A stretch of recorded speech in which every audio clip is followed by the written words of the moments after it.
membahas soal OSN sama Ibu Fatimah, ya Bu ya. Nah, rangkaian acaranya mungkin yang pertama kita melakukan pembahasan soal dari jam 4, dari jam 16 sampai 16.45.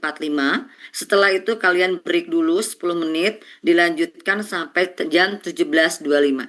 Itu ya, mungkin itu yang Ibu sampaikan. Ada pula yang Ibu umumkan di sini. Terima kasih kepada anak-anak Ibu yang Ibu cintai. Di sini mungkin buat ranking pertama ya.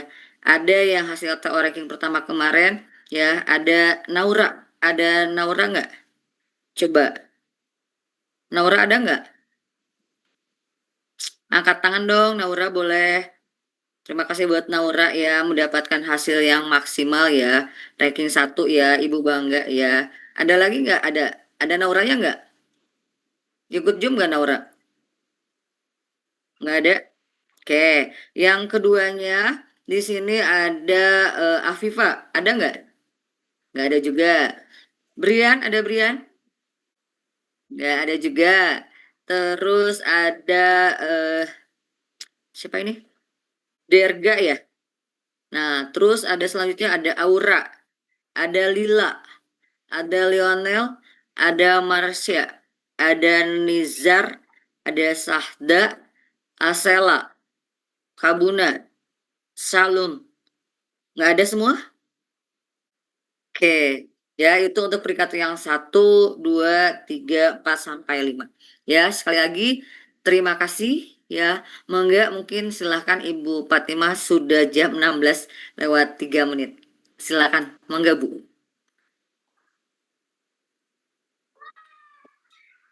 Alhamdulillah. Terima kasih Kak Malam. Bismillahirrahmanirrahim. Assalamualaikum warahmatullahi wabarakatuh.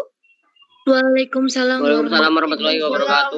Waalaikumsalam warahmatullahi wabarakatuh. Keren, Masya Allah. Kalian anak-anak yang terpilih di saat weekend, long weekend lagi ya, dari hari kemarin Jumat, Sabtu, Minggu, 3 hari libur. Harusnya senang-senang liburan, kalian tetap belajar. 2 jempol buat kalian, keren. Karena memang untuk jadi sukses itu harus ada dikorbankan, termasuk kesenangan diri. Jadi memang ya hasilnya akan mengkhianati proses ya. Prosesnya kayak apa, itu hasilnya akan kalian terima. Sudah tryout pula kemarin. Gak rasa sudah sebulan lebih kita bersama Pepsi untuk persiapan bimbingan online.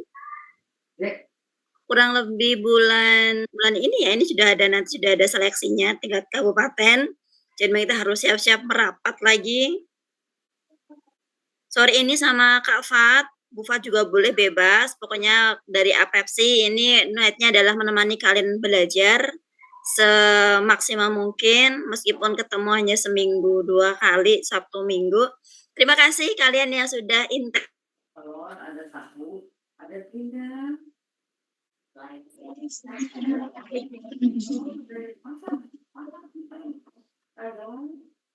Tes untuk ikut pelajarannya, sudah bawa buku dan bolpennya. Ya, saya juga bawa loh. Karena kemampuan otak kita tuh sangat terbatas, sehingga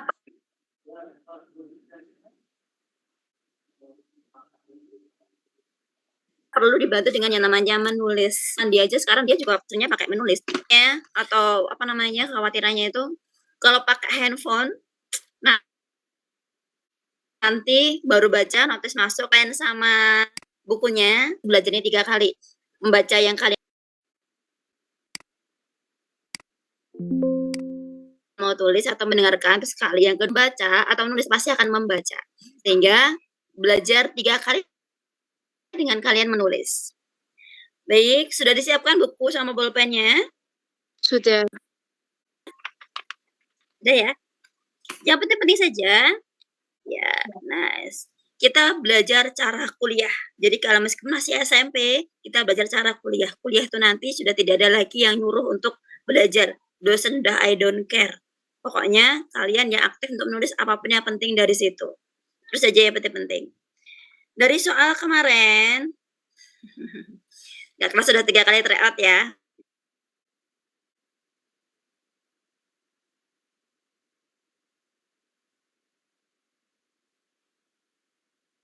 Berarti sudah mendekati, sudah terdaftar di sekolahnya masing-masing? Aman ya?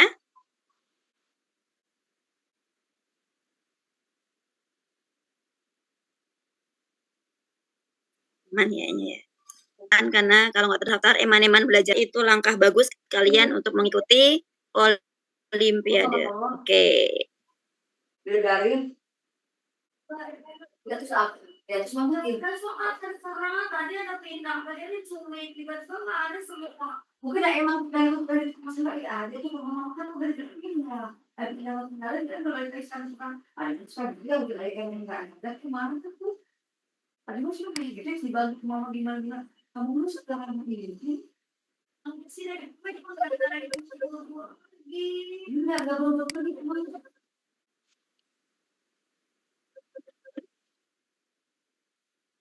Terus bidangnya nggak ada di mana? Dengan membuka kepala. Halo mas, kita lagi joget nih. Iya, seperti ini lah. Justru itu sepertinya nggak ada di baru. Putrinya nggak ada. Ini juga asli ini. Penanganan bawahan dan digoreng. Bertubuh. Enggak, masak dulu aja. Ambil mau makan.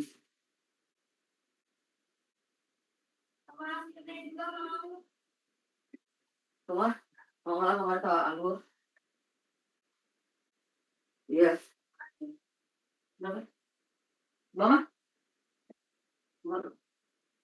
Kemarin ketemu Jajara di anggur. Tuh, saya mau beli rumah. Terbiasa di warung, posisinya lagi juta aja tuh di kantin.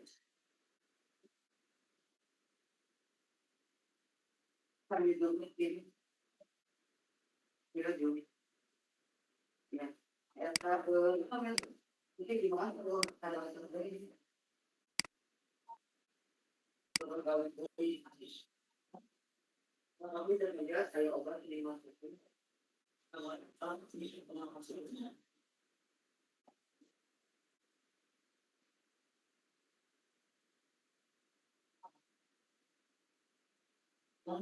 Apa baik guys?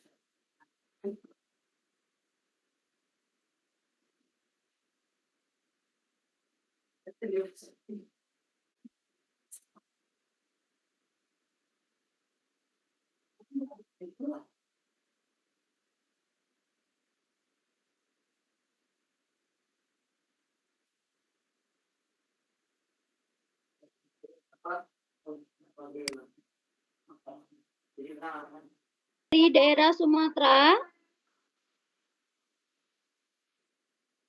cek sinyal. Yang dari daerah Jawa Barat ada? Ada, Bu. Mantap, Kathleen ini rajin banget ya. Jawa Tengah. Ya. Nadifa. Saya, Bu. Apa aja? Iya, udah sonten. Terus yang dari Jawa Timur? Ada, Bu. Oke. Dari daerah Bali? Timur, NTB, Maluku, Papua, daerah selain Jawa deh. Siapa yang selain Jawa? Oh, dikuasai Jawa ya. Gak apa-apa. Ini lagi.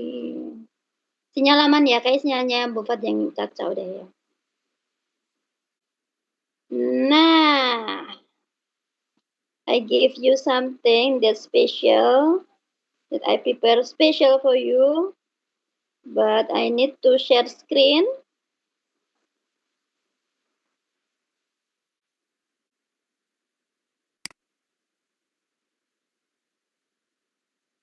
Sinyal. Kak Budi, saya bisa searching nggak ya Kak Budi ya?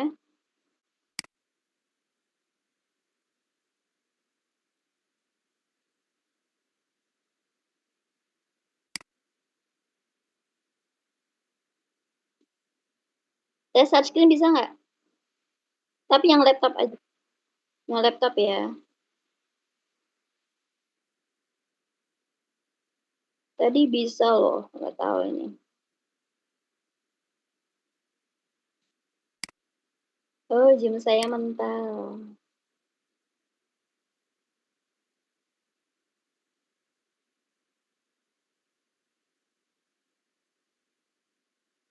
Oh ya deh ya, sinyal ya deh ya.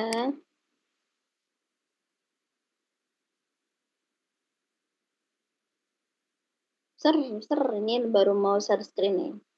Jadi dari 50 soal yang kemarin disampaikan sama Kak Kang Ditno, itu dari Jawa Barat, dia dari Gabus Wetan. Nah, daerah Jawa Barat itu menyiapkan 50 soal dari kalian dan kemarin udah cepet banget, setengah jam ada selesai, keren banget. Nah, dari 50 soal itu sudah hafal, analisis, kemudian cari pembahasannya dan tips belajarnya yang gampang tuh kayak apa. Ini nunggu share screen. Sudah saya siapkan bagus nih, loadingnya agak-agak ya. Jujur agak janggal nih, kenapa? Tadi bisa.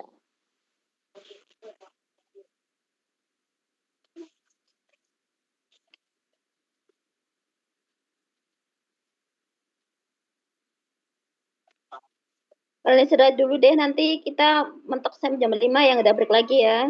Ini karena gangguan sinyal nih. Pengajar Edukasi Pengetahuan Sosial Indonesia atau APEPSI. Kemudian tagline kami adalah bagi tanpa pretensi. Jadi apapun yang kita berikan itu tujuannya satu, membantu kalian lebih pede ketika mengerjakan soal. Karena orang pintar itu kalau nggak pede untuk mencari jawaban nggak akan jadi. Jadi tujuan kita belajar adalah menambah memori dan membuat yakin dalam mengerjakan soal. Ayo ready? Ready. Untuk saya yang pertama nih, mapel geografi ya. Siapa yang menjawab? Jawabannya A, B, atau C, atau D nih?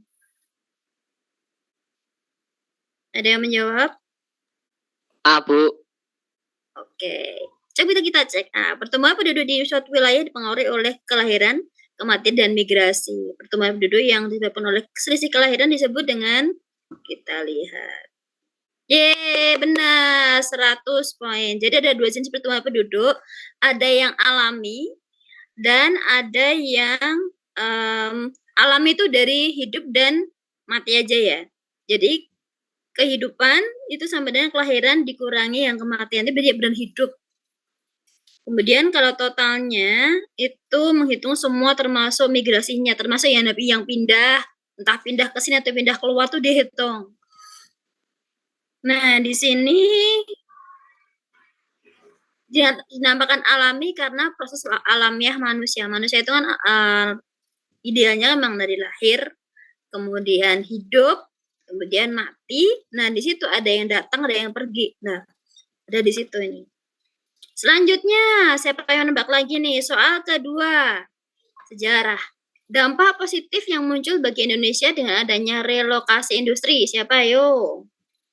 Relokasi industri itu apa ya? D. D, Bu. C. Relokasi industri itu apa?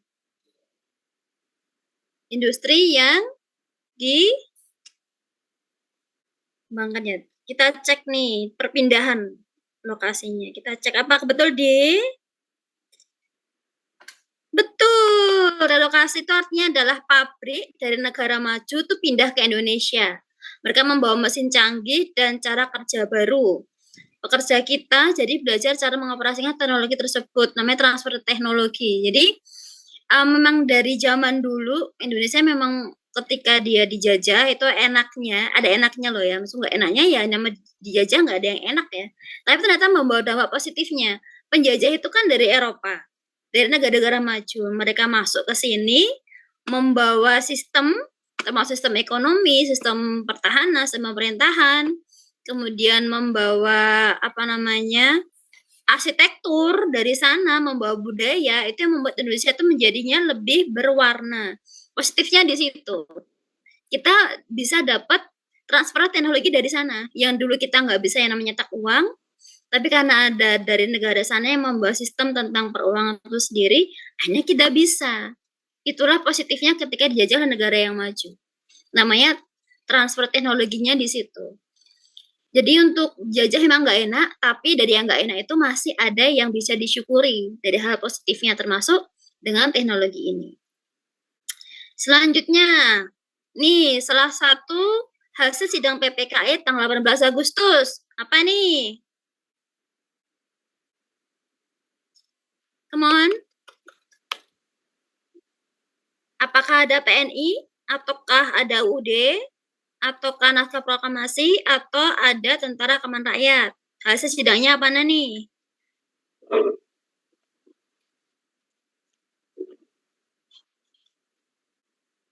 5, 4, 3, A, B. B, B. B, A, B, B. B. Ada yang B, C, ada yang D. Ini ingat ya, sidang B, Bu. B, Bu. Kita buka B, Bu. terbanyak ya, kita buka ya. Yeay, betul. Tanggal 18 berarti sudah merdeka. Jadi tidak mungkin membentuk. Jadi dihasilkan adalah D45.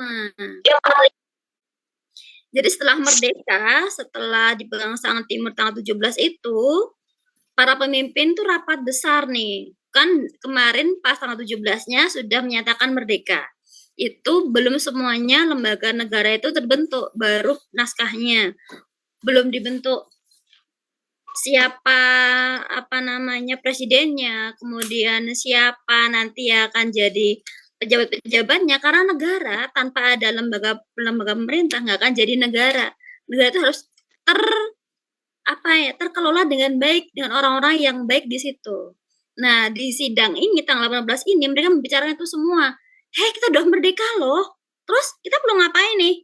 Oke, kita siapin presidennya, wakilnya siapa, dasar negaranya apa, undang-undangnya apa. Itu semuanya dibahasnya di hari kedua ini. Gitu. Akhirnya dari situ yang paling terlihat dan memang penting banget di hari pertama setelah merdeka adalah UUD disahkan. UUD ini kan undang-undang dasar ya. Jadi pedomannya negara itu berdiri. Jadi semua hukum-hukum itu ada di bawahnya UUD. UUD di bawahnya Pancasila. Jadi sumber dari segala sumber hukum adalah Pancasila. Sedangkan sumber hukumnya adalah UUD.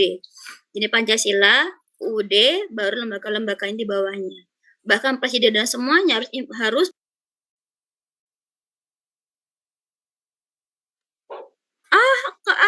ke mute ya. Gitu ya, Nak ya. Jadi di hari pertama setelah merdeka sudah mulai mikir negara mau dibawa kemana nih. Negara mau siapa yang mikir nih. Itu dibikinnya oleh semua yang PPK itu tadi, panitia pemerdekaan Indonesia ya.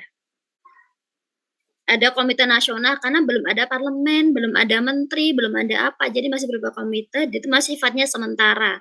Untuk menetapkan nanti siapa yang akan membantu presiden dan wakilnya dalam menjalankan pemerintah. Keren kalian. Next.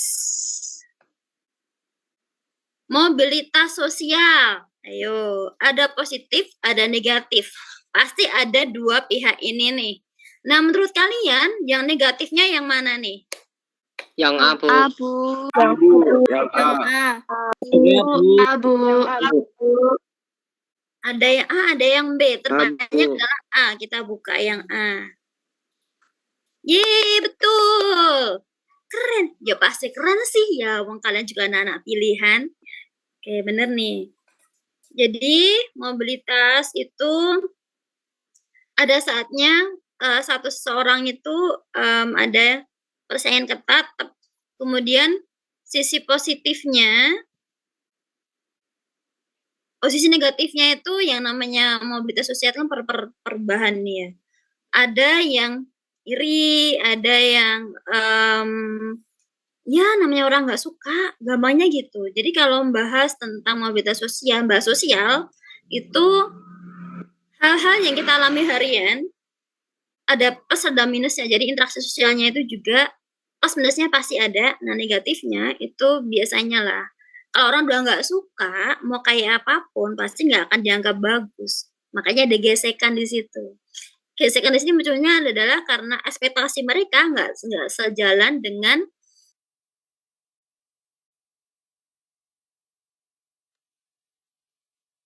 jadi yang namanya gesekan itu muncul karena ekspektasi nggak sesuai dengan reality. Setiap orang pasti punya ekspektasinya sendiri-sendiri, pengen begini, pengen begitu, tapi nggak semua sesuai dengan harapan, ya kan? Namanya juga manusia. Manusia itu memang makhluk yang paling indah, yang paling tinggi kedudukannya dengan diberikan akal sama Tuhan Yang Maha Esa, sama Allah. Sehingga karena saking banyaknya akal, semua punya keinginan, semua punya harapan, semua punya ekspektasi. Kata ekspektasi itu nggak sesuai dengan realita. Harusnya kan begini nih harapannya, ekspektasi tinggi, realitanya tinggi. Tapi kenyataannya ekspektasi tinggi, realitanya nggak nyampe, hanya jadinya masalah ini timbangnya di sini. Tuh. Nggak apa-apa, namanya juga manusia. Selanjutnya, nih sosiologi lagi nih. Indonesia memiliki wilayah yang luas dengan kondisi alam yang beragam. Keragaman kondisi alam ini berpengaruh terhadap apa? Tahu kan? Bebu. Jawabannya B. Bebu. Yeay, betul. B ini pengaruh banget ya. Orang yang tinggal di pantai ya biasanya jadi nelayan. Apakah nggak ada petani? Ya ada, tapi nggak sebanyak yang nelayan. Kenapa? Kondisinya nggak memungkinkan. Jadinya lingkungan tuh berpengaruh banget. Orang yang di pesisir itu jarang yang buka mall karena banyak apa? Banyak air di sana. Jarang adanya pabrik industri ya. Karena memang lingkungannya nggak mensupport kecuali untuk ini sih kayak kilang minyak, kemudian industri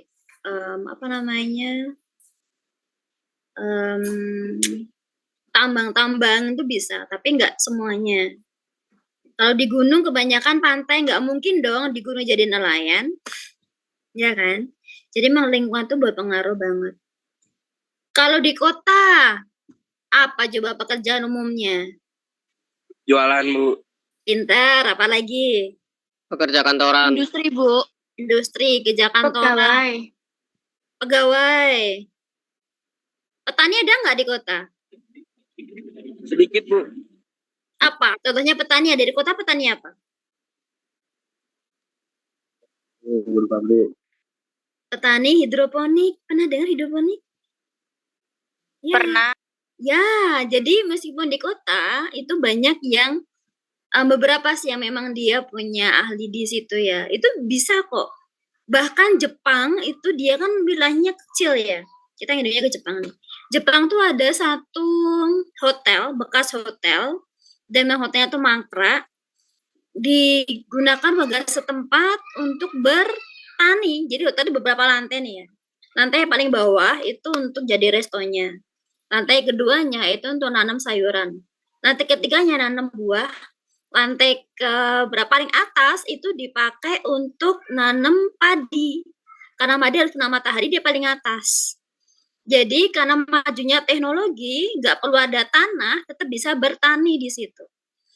Tapi memang utamanya di ini sih, di kalau pertanian kebanyakan memang di daerah yang banyak tanahnya. Sedangkan di tengah kota yang tanahnya sedikit tetap bisa dengan bantuan apa? Teknologi. Next ya. Nih, ekonomi nih. Penggunaan lahan di wilayah perkotaan lebih didominasi oleh lahan non pertanian.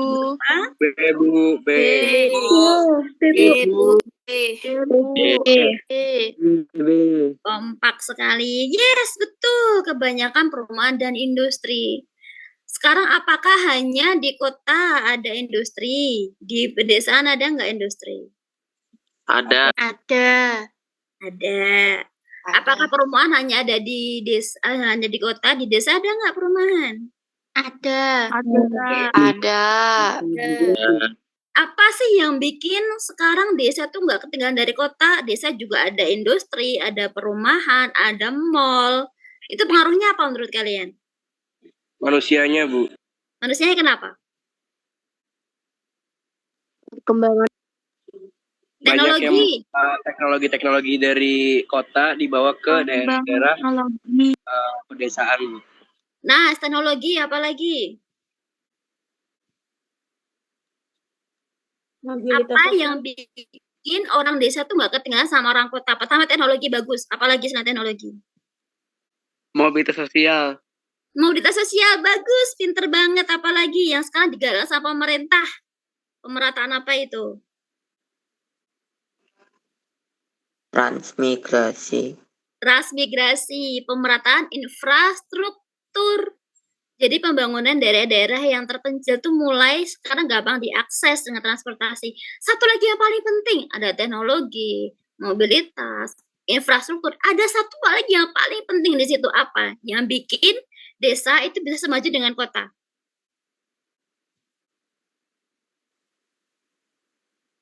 Sarana dan prasarana bukan, Bu? Jadi infrastruktur sudah. Apalagi coba? Komunikasi bukan, Bu? Komunikasi masuk mobilitas ya, oke. Termasuk fasilitas, oke. Satu lagi yang paling penting di situ. Fasilitas ada, komunikasi ada, kemudian infrastruktur Globalisasi. globalisasi ya. Globalisasi. Apa?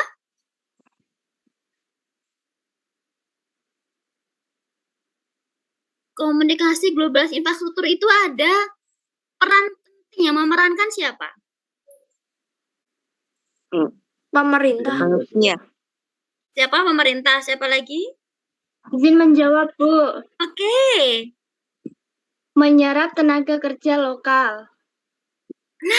Tenaga kerja yang kayak apa yang bisa membuat desa jadi maju? Tenaga kerja yang kayak apa? Tenaga kerja yang berkualitas. That's the point. That's the point. Sebagus apapun teknologi, sebagus apapun infrastruktur, kalau orangnya nggak bisa kejadian nggak? Tidak. Jadi yang Tidak. penting adalah Bisa. manusianya. Tidak.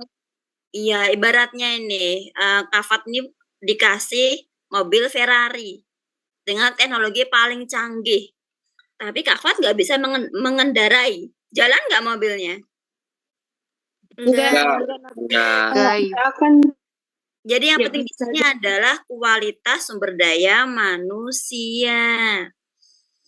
Itu diperlukan oleh semua lini ketika dia mau maju, sama kayak kalian. Kak Fat percaya kalian di sini yang kumpul di sini itu orang-orang yang berkualitas. Negara ini butuh kalian untuk tumbuh dan berkembang. Jadi semangat terus belajarnya biar kualitas kalian itu kualitas yang tinggi dan nanti bisa memajukan daerah kalian masing-masing. Are you ready? ready. Ready. Nah, Yes. semangat adalah membuat SDM semakin berkualitas. Salah satunya dengan belajar, dengan seperti ini, beribadah gitu ya.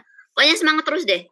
Orang mau jalan-jalan terserah, tapi kalau kita niatnya adalah aku mau menaikkan kualitas diriku. Oke, aku dengan belajar sebisa aku. Bagus. Lanjutkan. Oke ya. Kita lanjutkan lagi nih. Nah, ini hewan khas yang mendiami wilayah Walese. Apa ini? Babi rusa dan anoa, Bu. C. Rusa dan anoa, Bu. Babi rusa dan anoa. Bu. Bursa dan Anoa. Ih, pintar. Iya, Walese itu wilayah peralihan. Jadi tengah-tengah, nggak timur banget. Kemarin aku jawab ini nilainya 0. Kok bisa? Sekarang benar. Kemarin aku jawab ini malah disalahin. Apa Ya, Bu, iya? sama. Iya, aku juga jawab itu malah salah. Apa? Sama, Bu. Salah. Yang salah sama equationnya, Bu. Aku jawab itu nilainya 0. Dari linknya kali Bu ada problem. Ini beberapa soal lain juga ada yang begitu. Oke, next ya. Di beberapa juga. Di Ini beberapa kan tryout penting. juga ada. Inilah pentingnya kalian. Secanggih apapun teknologi, kalau kalian nggak peka, kalian nggak teliti, nggak akan terjadi namanya nggak tahu bakal ada kesalahan. Berarti kalian yang paling udah semakin bagus nih. Gitu. Jadi di sini tetap butuh ketelitian dan terbuktikan tetap manusia itu yang utama. Kok salah sih? Nah, berarti kalian tuh lebih jeli di situ. Nggak apa-apa. Nah, kita sama-sama bagian tim TO-nya ya. Tentang soal Wolsey. Nanti dinas lagi ya, yang namanya juga teknologi dan apa namanya,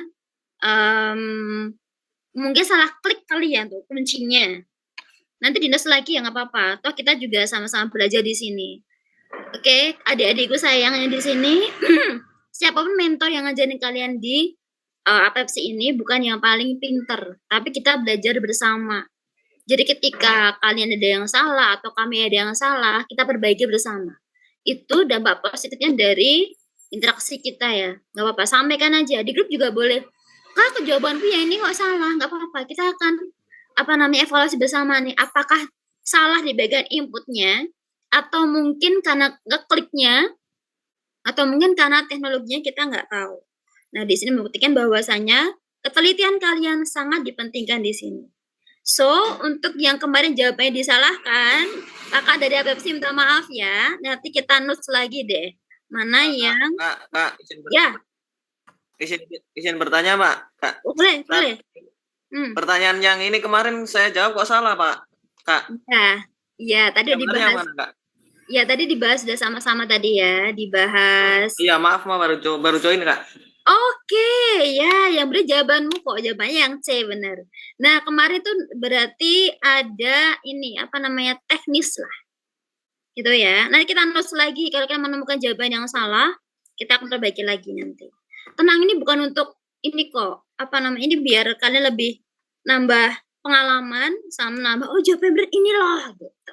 Terima kasih ya ketelitiannya ya. Kak, permisi mau nanya. Ya. Ini ngerjainnya di mana ya, Kak? Kok pas di grup saya ketinggalan atau gimana?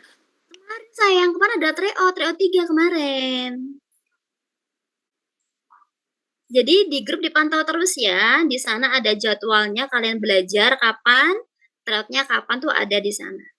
Aktif di grup ya. Jadi kita lanjutin nih. Nah, ini untuk Wolsey sendiri ini memang bagian di peralihan, nggak timur banget, nggak barat banget. Kemudian ciri khasnya adalah ada hewan endemik di situ. Ada tipe-tipe tengah, jadi nggak timur nggak barat. Kalau timur kan kayak Australis banget ya. Next nih, kita ini soalnya acak ya, biar lebih seru aja. Kita dari Wolsey kita pindah ke lembaga keluarga. Salah satu fungsinya adalah fungsi afeksi. Contoh dari afeksi ini yang mana coba?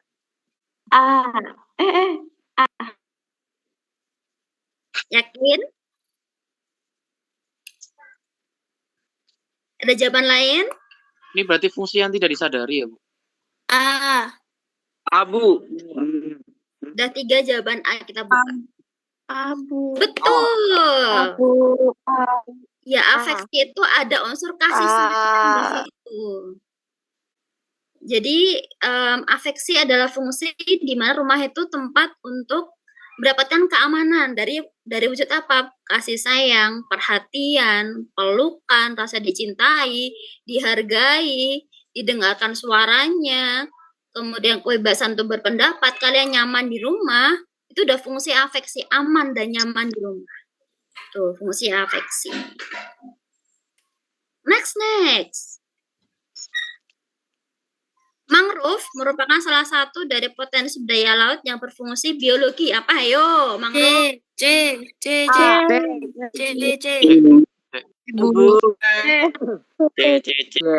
Kak.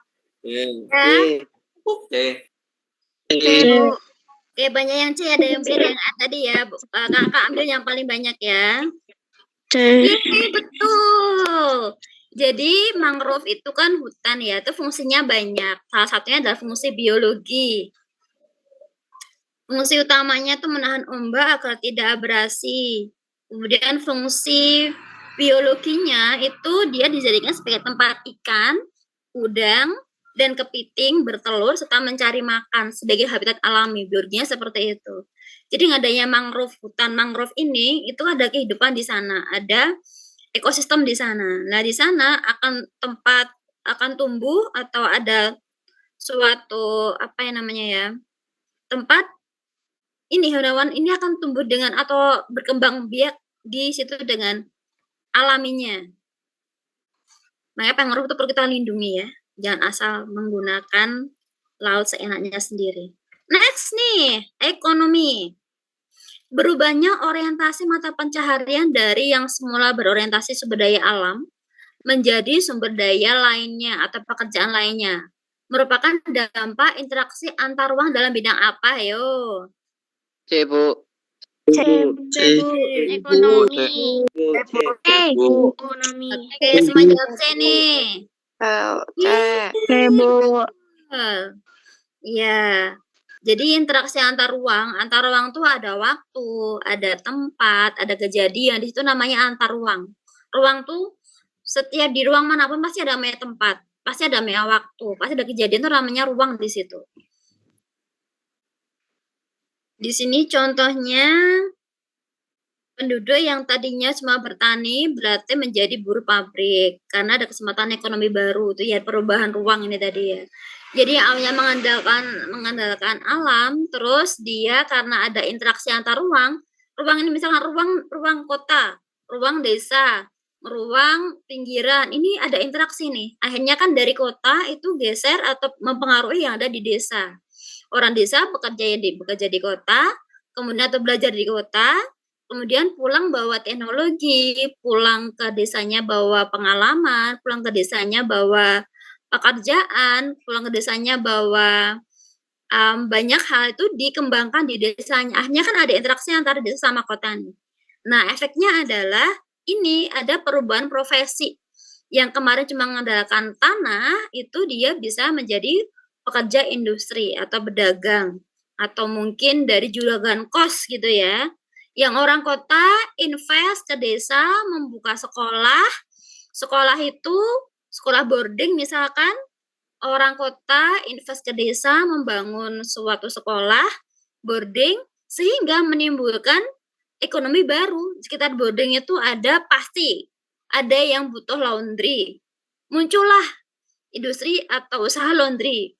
Pasti muncul namanya makanan. Orang yang mau menjenguk anaknya yang ke boarding pasti pengen cari tempat untuk bisa makan sambil menjenguk anaknya. Muncullah restoran.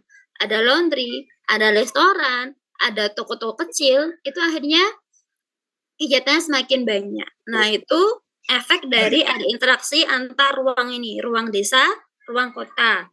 Di desa ada ada waktu, ada tempat, ada kegiatan gabung sampai tempat. Itu maksudnya seperti itu. Next. Sosiologi, seseorang yang bekerja keras untuk memenuhi kebutuhan keluarganya merupakan contoh dari apa? C, Bu.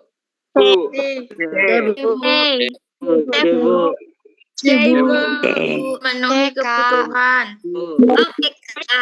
Oke deh, kita buka ya deh ya. Yes, betul. Motif itu apa sih motif? Motif apa motif? Motif ekonomi apa motif ekonomi? Pola. Motif itu alasan. Jadi kenapa sampai ada, ini paling kita sering dengar di berita ya, motif pembunuhan adalah cemburu. Berarti apa? Alasan kejadian itu ada. So motif itu artinya adalah alasan kita untuk bertindak. Beda sama motif art ya. Kalau misal batik itu ada motif megamendung, motif apa? Ini beda. Motif kegiatan itu adalah alasan seorang bertindak. Nah, kalian sendiri nih, kalian belajar kayak gini, motifnya apa coba? Mendapatkan ilmu dan bisa maksimal saat melakukan Mendapatkan ilmu. Benar. Nambah pengetahuan. Pintar. Bagus. Tambah teman, ada yang tambah teman dari sini? Ada. Prestasi. Tambah prestasi. Menambah prestasi. Ya, menambah kesiapan nanti ketika ada lomba apapun, gak hanya OSN ya, lomba apapun. Jadi fokus kita itu tidak hanya di OSN saja, banyak lomba untuk kalian. Ada yang olimpiade itu yang swasta dari lembaga yang nasional internasional itu banyak. Jadi jangan kepentok sama OSN saja, banyak yang bisa kalian pakai untuk mengimprove diri. Makanya dengan belajar ini kalian bisa meningkatkan harga diri, betul? Betul. Nah, motif adalah alasan ya, karena di sini keluarga itu bekerja, berarti alasannya adalah memenuhi kebutuhan. Tuh. Kebutuhannya apa aja? Untuk makan, biaya sekolah, kebutuhannya ada, kebutuhan pokoknya terpenuhi, baru kebutuhan sekundernya, baru tersiernya. Gitu. Jadi, orang yang keluarga itu pasti diutamakan adalah bisa terpenuhi kebutuhan yang dia pokoknya dulu. Nggak perlu motor yang mewah, penting bisa makan dulu. Nggak perlu handphone yang mewah, penting punya tempat tinggal yang layak dulu gitu ya. Itu sebagai orang yang cerdas secara ekonomi, dia ngerti kebutuhan mana dulu yang perlu dipenuhi sama dia. Kalian sebagai pelajar nih, kebutuhan utamanya apa coba?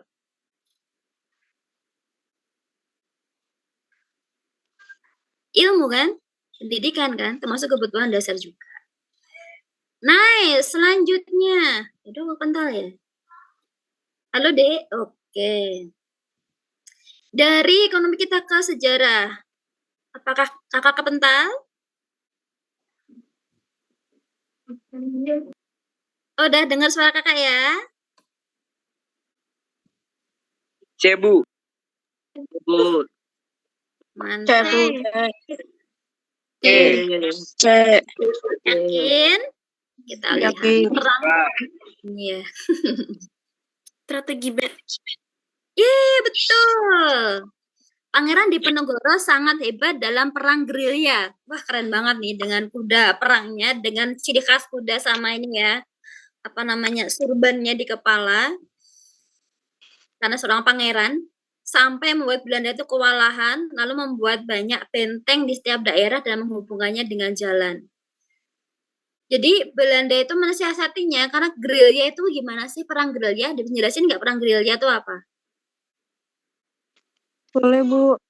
Apa itu perang gerilya? Pindah tempat, Bu. Berpindah.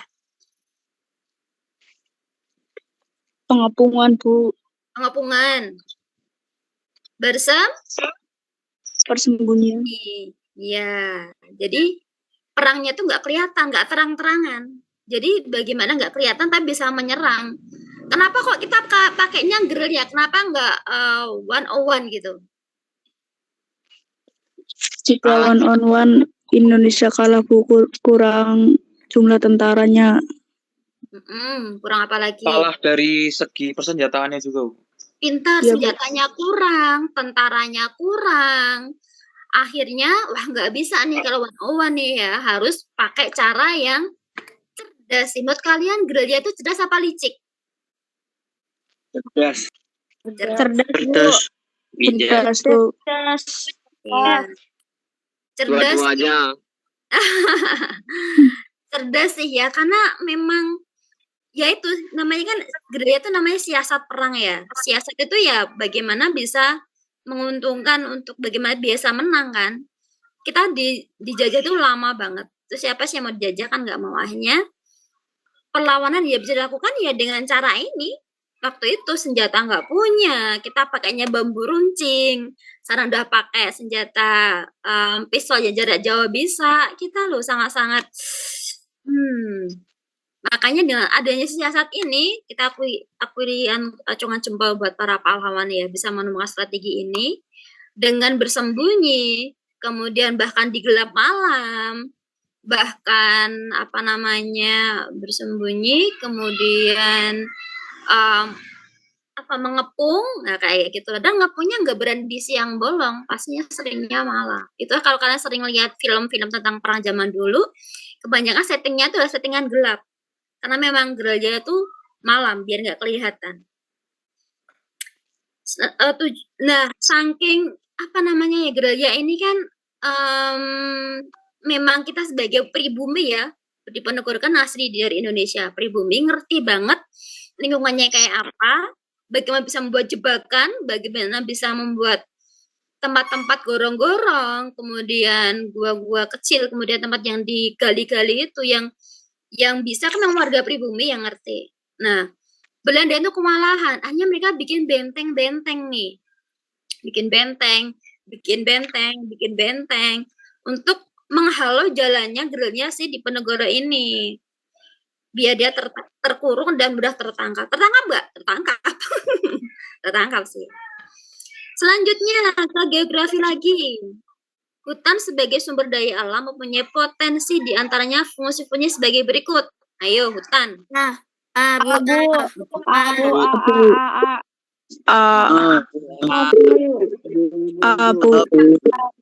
ya, apakah A? Keren. Ada fungsi biologis, ekologis, klimatologis, dan ekonomis. Hidrologis apa, ayo? Murah. Hidro dari kata hidro itu artinya apa? Air, Bu. Air.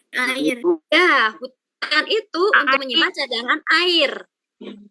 Ya, makanya kemarin Aceh itu sempat banjir karena hutannya digunduli. Di Tepang itu. Ada deforestasi di sana. Akhirnya karena hutannya gundul, nggak ada tanaman, nggak ada nyerap air, bablas itu airnya. Karena hutan itu penting ya untuk hidrologi nyimpan air. Kemudian fungsi ekologis, apa itu ekologis? Ekosis. Tempat tinggal. Ekologis. Iya, rumah bagi hewan dan tumbuhan. Di hutan itu memang penghuni terbanyaknya adalah tumbuhan. Pertama tumbuhan paling banyak. Kedua adalah hewan. Itu juga banyak. Manusia ada nggak di sana? Tidak. Ada nggak manusia tinggal di hutan?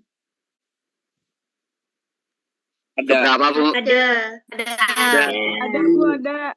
Masih ada.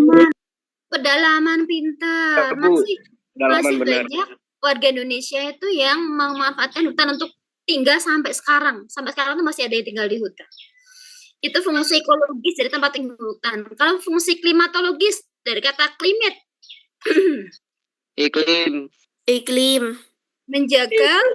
Menjaga bumi supaya tetap adem. Jadi kalau banyak tumbuhan, banyak air sehingga udaranya jadinya seger, adem, menjaga klimatnya di situ. Terakhir nih, fungsi ekonomis. Apa ini? Ekonomis? Perdagangan, Bu. Oke, apa yang dihasilkan? Memanfaatkan Apanya didagang dari hutan? Sumber daya alam. sumber daya alam. Ayo, pinter. Daun. Karet. Sawit. Daun. Kopi, Bu. Kopi. Bisa. Sawit. Kalau kopi itu dari hutan Nyawit, atau dari Kak. kebun?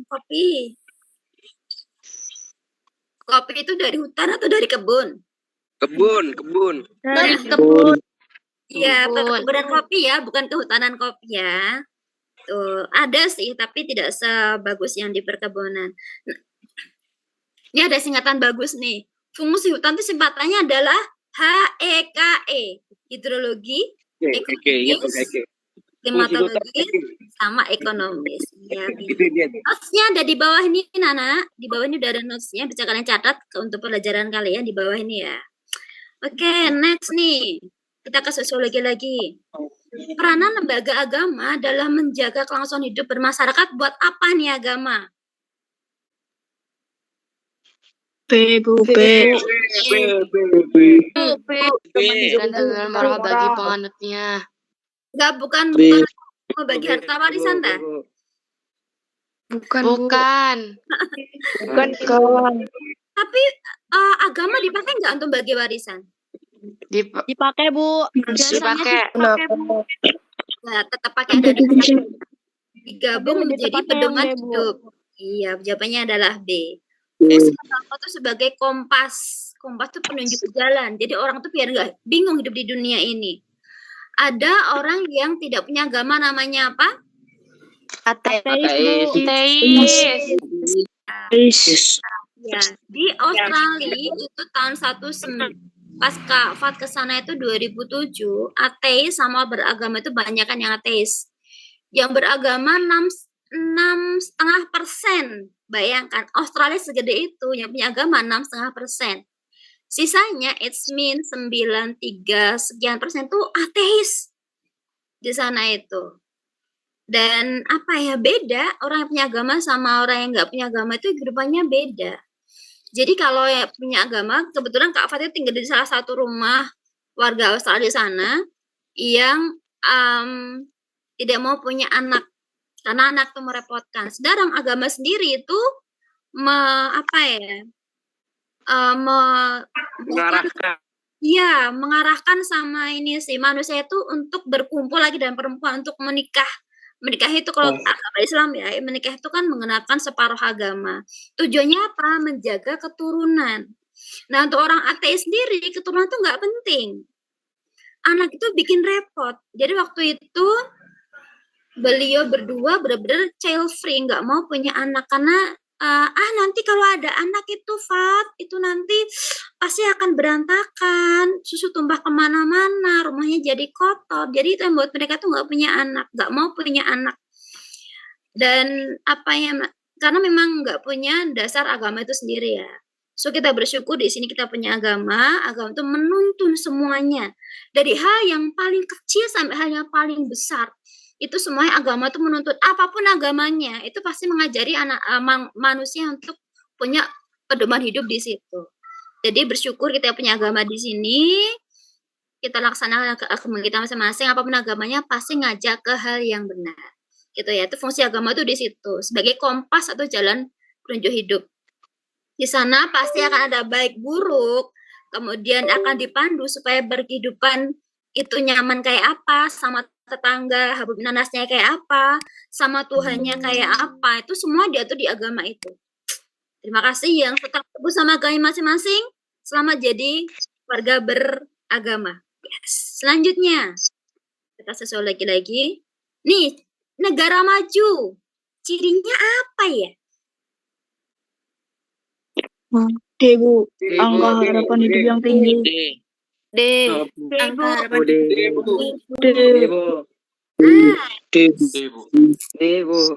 Iya. Angka harapan hidup yang tinggi. Iya, tuh negara maju di situ. Kenapa sih di negara maju itu kok angka kehidupannya itu bisa tinggi?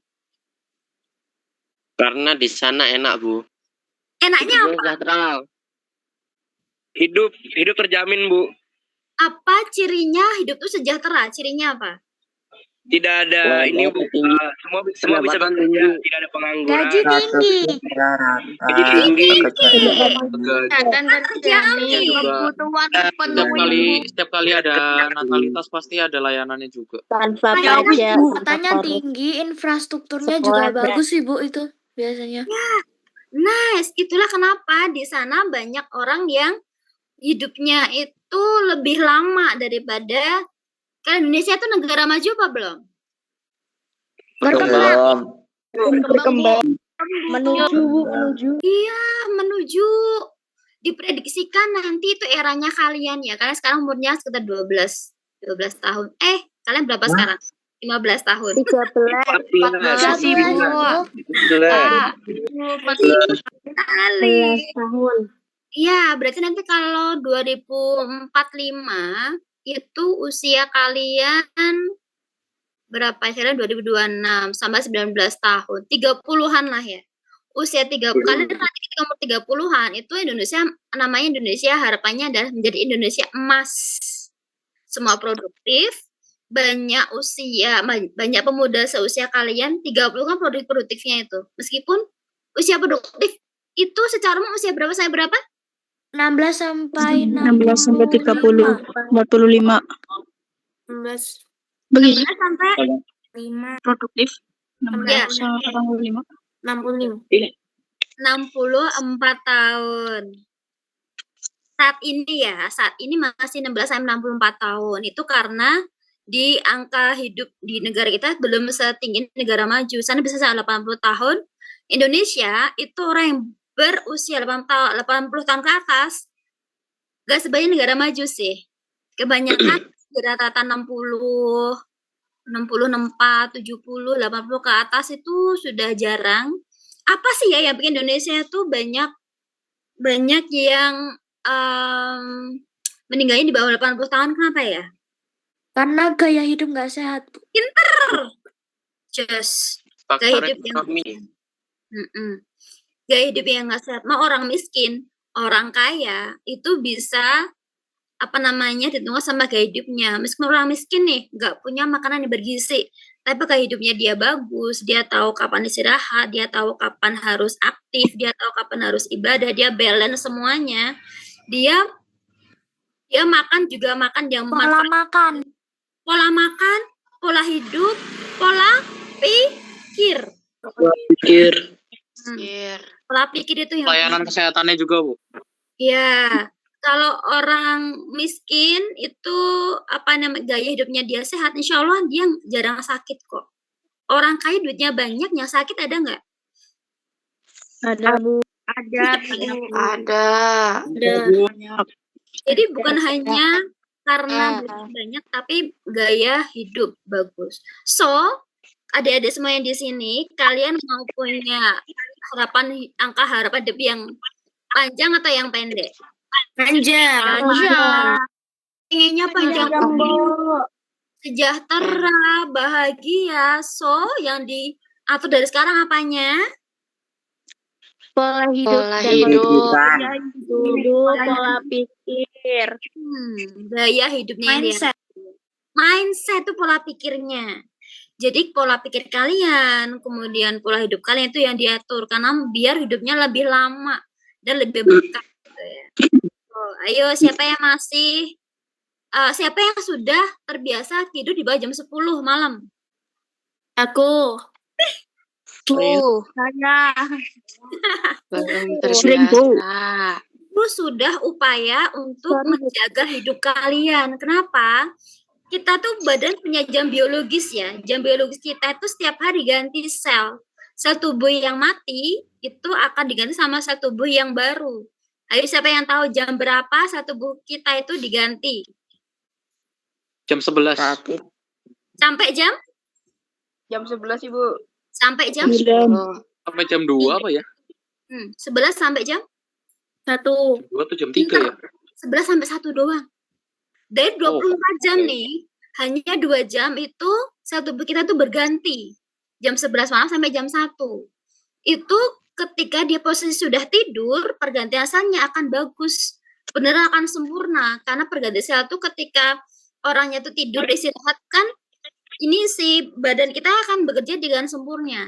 Tapi ketika kita masih aktivitas, di jam itu masih ada aktivitas yang lain, pergantiannya nggak akan sempurna. Itu yang membuat banyak virus cepat masuk. Kita cepat lelah. Sehingga Itu ngasilin zat melatonin ya, Bu? Iya, benar. Jadi karena tubuh kita tuh punya jamnya sendiri, harapannya di jam itu sudah tidur. Makanya bagusnya adalah sebelum jam 10 itu bagus.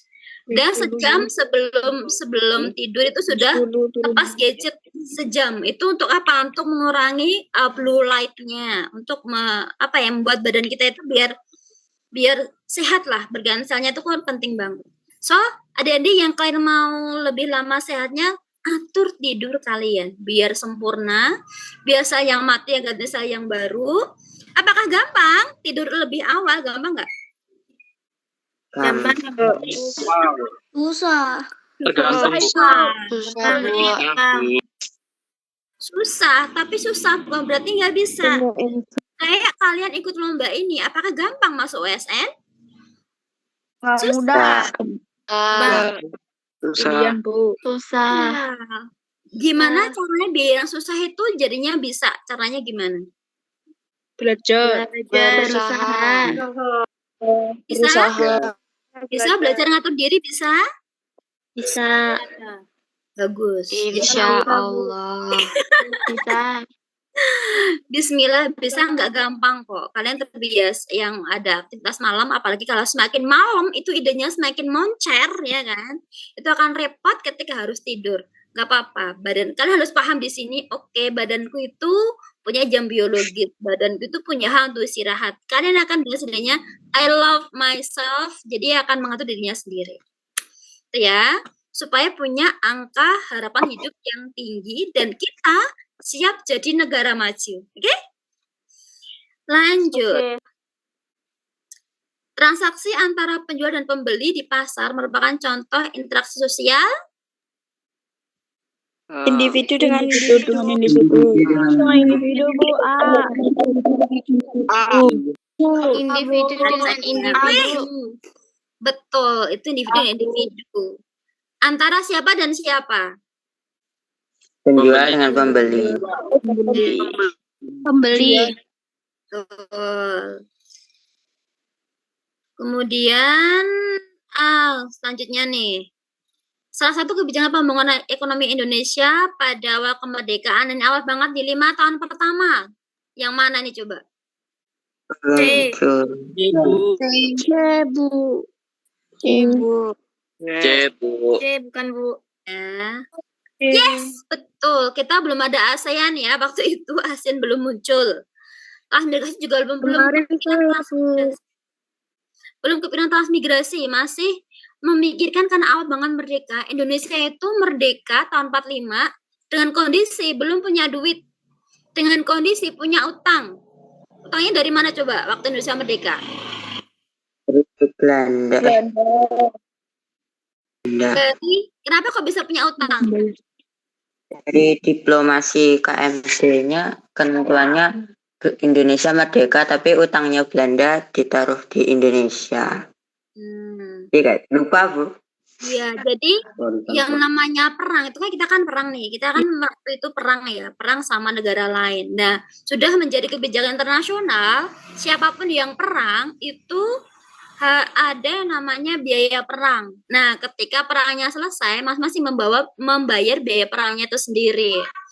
Ada Indonesia itu belum punya apa-apa, masih zero, itu sudah harus menanggung utang, membayar biaya perang itu sendiri, negara-negara yang kena dampak perangnya itu.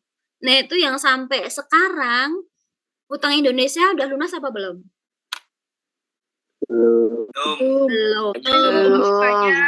Belum. Karena hutang dari awal merdeka aja udah kita punya utang, belum punya penghasilan. Ibaratnya gini nih, orang belum punya kerja udah punya utang.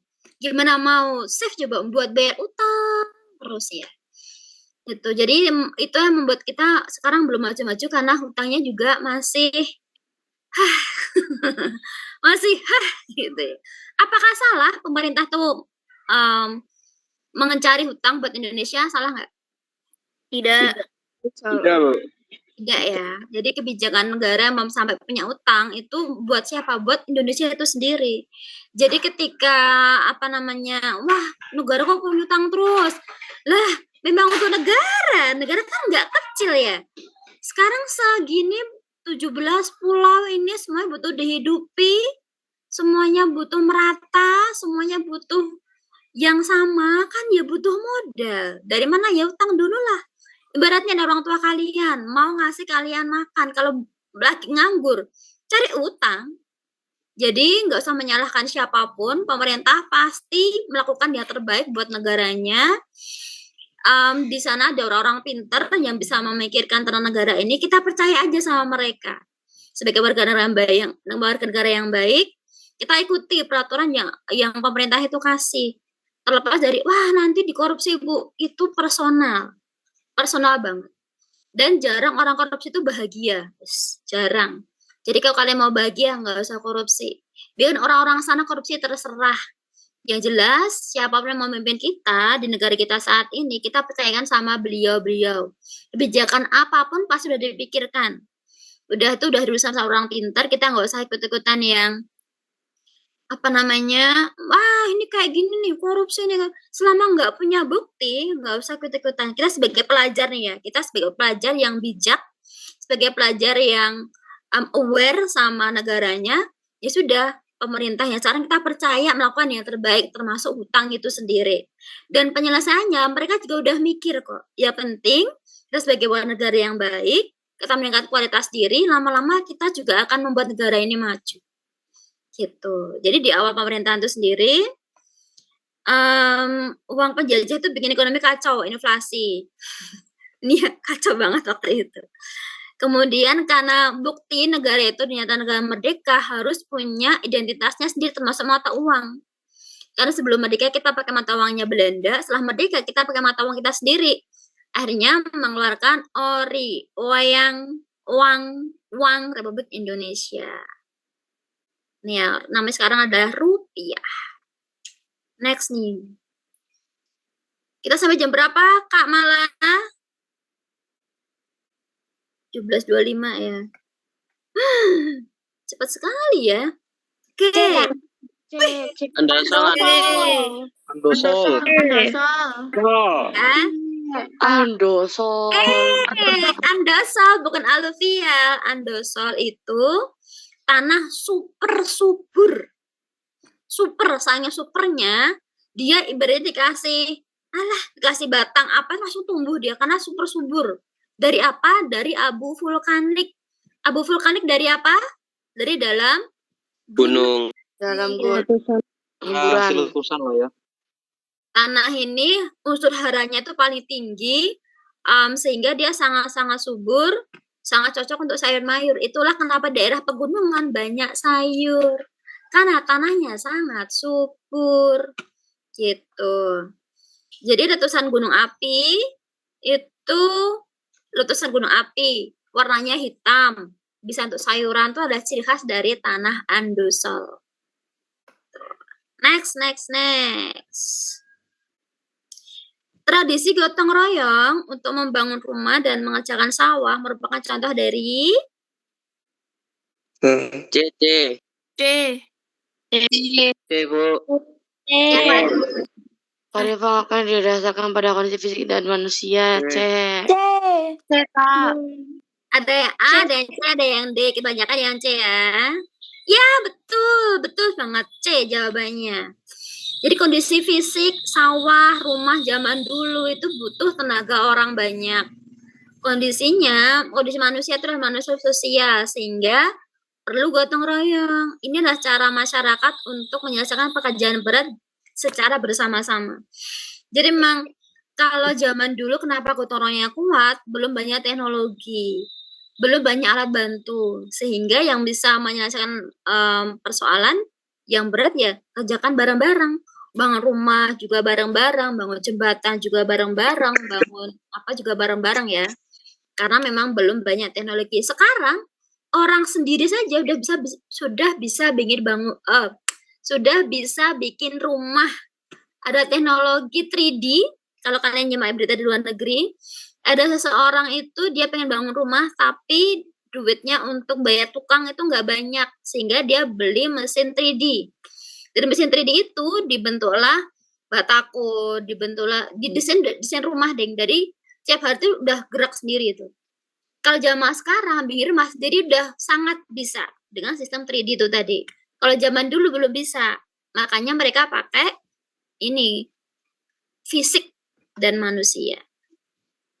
Besok kalian juga pasti bisa bikin rumah sendiri ya. Kita lanjut ke sejarah lagi. Tujuan para pemuda membawa Soekarno dan Hatta ke Rengas Dengklok tanggal 16 Agustus agar tidak terpengaruh ke Jepang. Proklamasi kemerdekaan. Itu tahun berapa berarti? Tahun 1945. Nah, 145. Jepang kalah tahun berapa? 1948. 15 Agustus. 48. Jepang kalah dulu. Terus akhirnya karena Jepang kalah, kemudian para pemuda kalahnya ini bukan dari kita ya, dari sekutu ya. Dengan dibomnya apa waktu itu? Hiroshima dan Nagasaki. Jadi waktu Jepang menjajah di Indonesia, di negaranya itu pangkalan udaranya itu dibom ya, Hiroshima Nagasaki. Akhirnya ya sudah nggak ada pangkalan, remuk dia nggak bisa ngirim pesawat, nggak bisa ngirim rudal atau kemana-mana, nggak bisa. Akhirnya karena Jepang kalah sama sekutu, ini kekuatan Jepang lagi kacau-kacaunya. Akhirnya para pemuda inisiatif nih. Padahal sebelumnya itu Jepang berjanji akan memberikan kemerdekaan ke Indonesia kan, sampai dibentuk lagi namanya BPPK, itu juga ada orang Jepang di situ. Nanti deh kita akan kasih kemerdekaan ke kamu gitu. Jepang nggak gitu waktu 1942 itu. Tapi karena melihat kenyataan tahun 1945 itu Jepangnya kalah sama sekutu, akhirnya kan dia nggak bisa fokus Nah, daripada kita kasih kemerdekaan sama Jepang, kita merdeka sendiri aja. Nanti kalau dikasih kemerdekaan, Jepang akan tetap ngatur Indonesia banget nih. Jadi mending kita merdeka sendiri aja deh gitu. Nah, ini peran pemuda sangat penting di situ. Pemuda sangat penting banget untuk membuat Indonesia ini merdeka. Nih, biar siapa namanya Pak Bung Karno sama Bung Hatta juga kenal sama Jepang, nanti biar tidak diatur sama Jepang. Kita culik aja. Kita kasih apa namanya ya? Bukan di brainwash ya, lebih kita kasih masukan. Kita merdeka yuk gitu. Biar fokus dan nggak dicampuri sama Jepang. Next ya. Pantai Utara Jawa dan Pantai Timur Sumatera merupakan daerah dataran rendah. Lahan basah, Bu. Acak ya. Yes, betul. Pertanahan basah. Iya. Lahan basah berarti ada aliran sungainya. Gitu. Kalau lahan kering itu nggak banyak aliran sungai. Jadi kayak ladang itu kan nggak banyak aliran sungai. Itu namanya pertanian yang kering. Aduh, dicoret-coret, jangan dong ya. Sehingga air menggenang dan cocok untuk sawah lahan basah. Itulah kenapa Jawa ini banyak untuk bertani, tanaman pangan. Next, peran lembaga ekonomi dalam masyarakat adalah untuk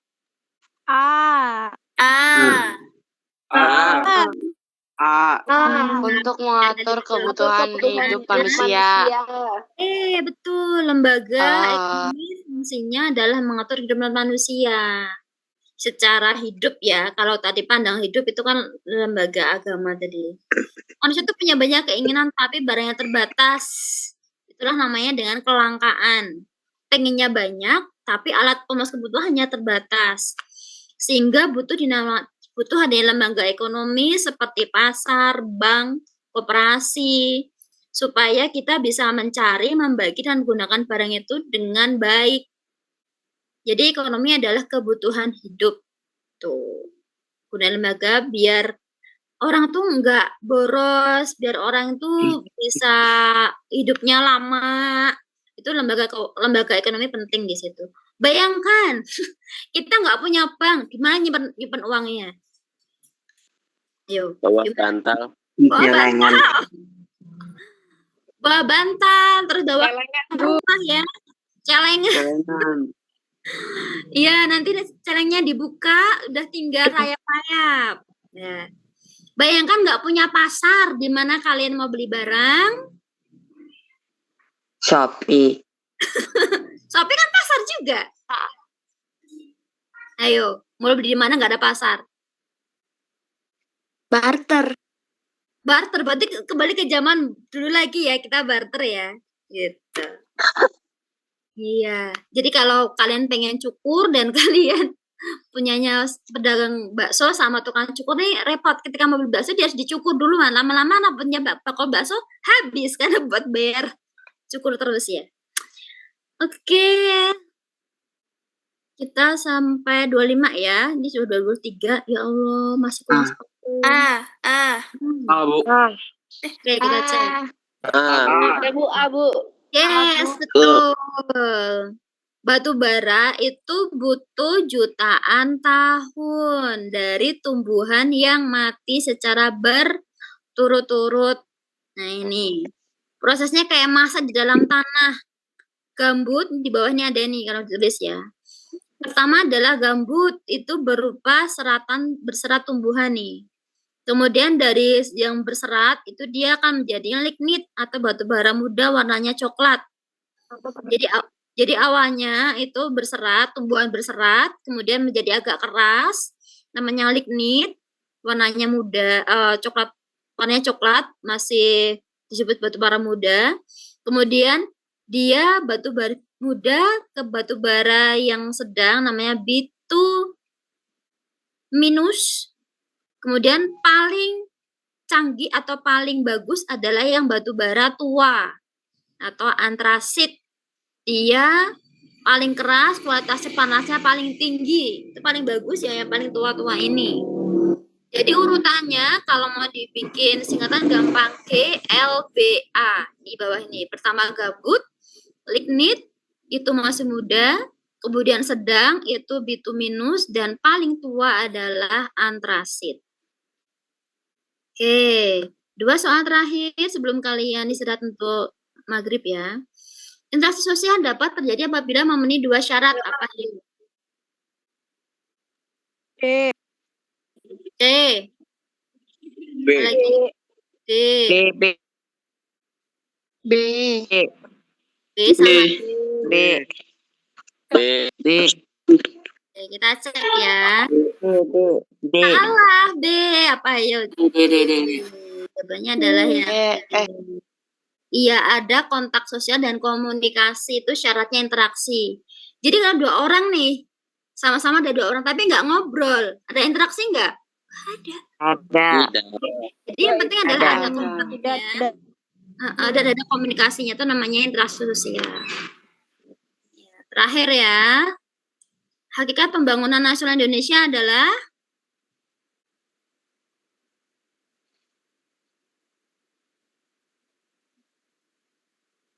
B bukan Bu. D. Mana lagi? C. C. C. Banyak banget C. B. Sayang C ya. B. C. Jadi dinamakan pembangunan itu nggak hanya gedungnya doang, tapi orangnya juga dibangun, mentalnya dibangun. Itulah waktu itu Pak Haji Dewantoro itu mencetusnya namanya Taman Siswa ya, biar orangnya pada pintar dengan apa? Sekolah, sehat, dan berbudi pekerti baik itu bisa didapat dari apa? Dari menjadi siswa, dari belajar itu sendiri. Jadi tidak hanya bangun, gak hanya secara fisik, tapi juga mentalnya juga. Kayak kita ini, manusia ini, kita tidak hanya badan kita yang diurusin, bukan hanya dimandiin, dipakai hand body, di skincare, bukan, tapi juga ininya perlu kita latih biar pembangunannya sempurna, biar jadi manusia yang. Oke adik-adik, sudah 17.27, senang sekali bisa ngobrol sama kalian. Senang banget ternyata sama kalian, sama anak pinter, sama anak yang berkualitas tinggi. Terima kasih untuk hari ini. Sampai ketemu lagi pekan depan, dan ikuti terus soal-soal yang ada di grup. Selamat belajar, jaga kesehatan, dan siap menjadi manusia yang berkualitas. Sekian dari kakak. Assalamualaikum warahmatullahi wabarakatuh. Waalaikumsalam warahmatullahi wabarakatuh. Oke. Terima kasih anak-anak. Makasih, Bang. Makasih. Ya. Ibu tutup dulu ya. Coba mau diumumkan nggak hasil kemarin? Coba hasil apa namanya hasil OSN kemarin. Ada yang pengen tahu nggak? Ada Naura nggak Naura? Naura, Afifa, Brian, Dirga, Aura, Laila, Lonel. Ada nggak? Coba. Lonel, ada nggak? Nggak ada sama sekali ya? Oke.